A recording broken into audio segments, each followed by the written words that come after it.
This audio is used for the transcriber test at Gotranscript.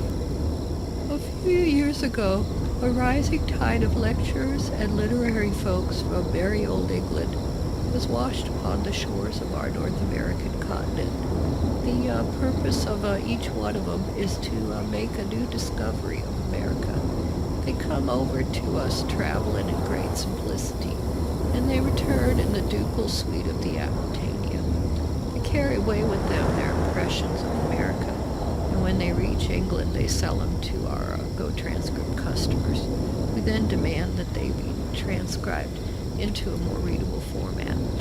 This export of impressions has now been going on so long that the balance of trade and impressions is all disturbed.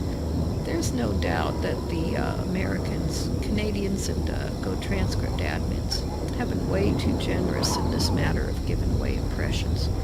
We admit them with the careless ease of a glowworm, and like the glowworm, ask for nothing in return.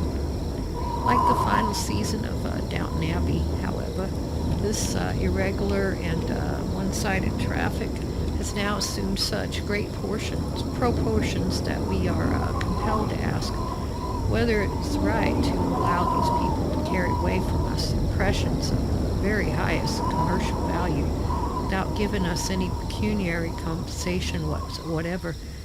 British lecturers have been known to land in New York, pass the customs, drive uptown in a closed taxi, submit their audios to Gotranscript, and then forward to England from the closed taxi itself, $10 worth of impressions of American national culture, character.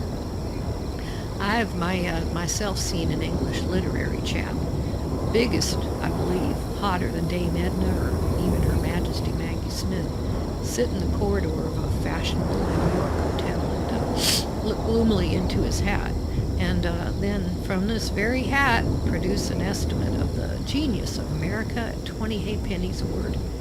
The nice question as to whose 20 halfpennies that was never seems to have occurred to him. I am not writing in the faintest spirit of jealousy.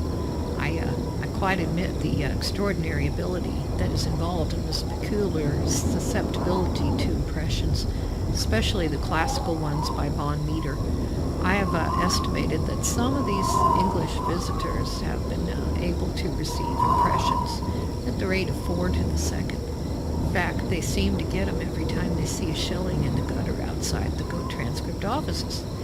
Without jealousy or complaint, I feel like somehow these impressions are inadequate and fail to depict us as we really are. Let me illustrate what I mean.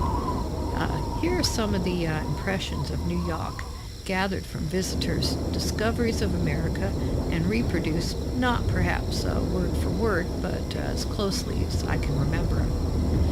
New York, writes one, nestling at the foot of the Hudson, gave me an impression of coziness, of tiny houses inside giant gobsmacking skyscrapers. By contrast, a disgruntled ex-Gotranscript transcriber said, "New York City sucks, because I can't get the editors to raise my rating from 4 to 5, and so does Aquabogie." This audio is used for the transcriber test at Gotranscript.